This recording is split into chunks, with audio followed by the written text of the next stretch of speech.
When Sue found Sue, Sue Hendrickson discovers her T-Rex by Tony Buzio, illustrated by Diana Sudika. Sue Hendrickson was born to find things: missing trinkets, prehistoric butterflies, sunken ships, even buried dinosaurs. If it was lost, Sue's curiosity led her on a hunt to find it. Sue began searching for lost treasures when she was mighty small. She was born shy and incredibly smart. Treasure hunting was the perfect job for a shy girl. When she was young, Sue would walk alone through the alley behind her home in Munster, Indiana, with her head down. She was on a mission to find things. And she often did, like the little brass perfume bottle she'd never lost.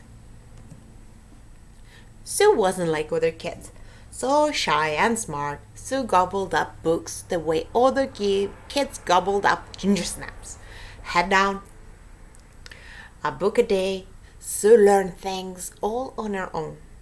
She dialed her curiosity up high and discovered everything about anything that interested her. Sue's curiosity led her to visit the Field Museum of Natural History in Chicago.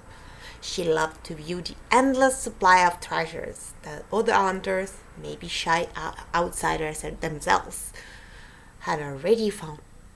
Sue couldn't wait to grow up and search the wide world for hidden treasures on her own. At age 17, Sue launched her life of discovery, traveling, living outdoors, supporting herself, and finding things. One curiosity always led to another.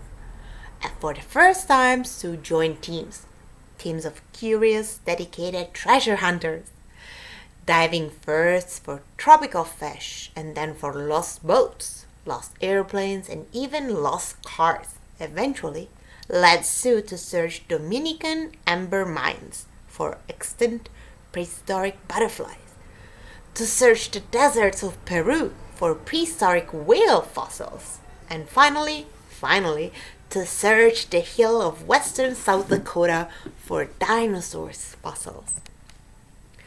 4 long, hot, dusty summers, Sue dug for duck-billed dino fossils, taking down the big rocks with a shovel and a pick, then freeing the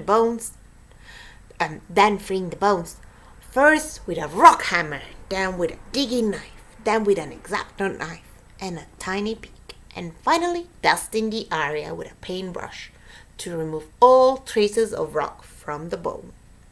No showers for washing, no beds for sleeping, no escape from beating sun, but still Sue was part of a team. She loved the work, the discovery, and the chance to be curious and find things. During the last weeks of her 4th summer of digging for duckbills, in the blistering heat, Sue Hendrickson felt pulled to a sandstone cliff far off in the distance. She couldn't say why then, and she can't say why even now. But she was called to that cliff, and on August 12, 1990, when her team headed into town to fix a flat tire, Sue finally followed her curiosity. She and her golden retriever Gypsy left camp alone that morning in a dense, misty fog, so unusual in the hot, dry plains. They hiked for 4 hours, across 7 miles of rock prairie land before they finally reached the rock face Sue had been so curious about. Sue and Gypsy stood below the 60-foot-high towering cliff of tan and gray rock. I walked around the base of the cliff with my head down, watching the ground. About halfway along, I noticed a few pieces of what looked like bones. Then I looked up. Sue stared up at 3 enormous backbones protruding from the cliff protruding mean when something like comes up of something just a little bit, like peering. She felt a thrill run through her. Could it be? It was hard to believe, but Sue knew by their incredible size that those fossils must be a Tyrannosaurus Rex. I could see them quite clearly in the sunlight, as though waiting patiently for someone to find them. Once again, Sue Hendrickson did what a shy outsider girl had trained herself to do so well. She found them. Sue rushed back to the campsite, humming with the excitement and the happiness and the thrill of her find. She couldn't wait to tell the others. A Tyrannosaurus Rex! Her team immediately named the dinosaur Sue the T-Rex, after Sue Hendrickson, the finder. Then they raced to free the T-Rex from her cliff.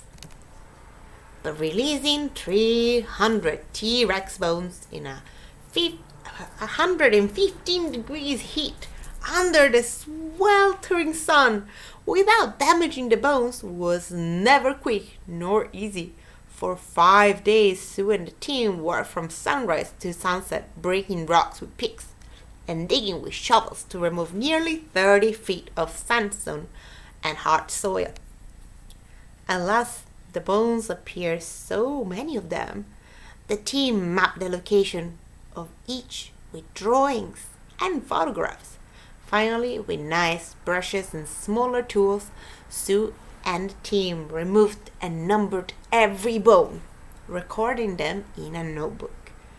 Nearly 3 weeks later, trucks bounced over 150 miles to deliver all those bones to the Black Hill Institute. Sue the T-Rex was finally free, thanks to Sue Hendrickson, who was born to find things.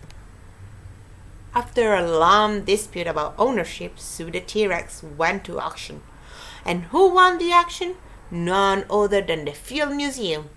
The very same museum Sue Hendrickson loved to visit often when she was a young girl. Walk into the Field Museum of Natural History in Chicago. Inside, Sue the T-Rex towers over you. She is the world's largest, most complete, best preserved Tyrannosaurus Rex fossil discovered so far. And she was found by Sue Hendrickson, that once shy girl, so different from others, whose curiosity has always led her to find things, and always will. The end. I really like this book. It's pretty cool.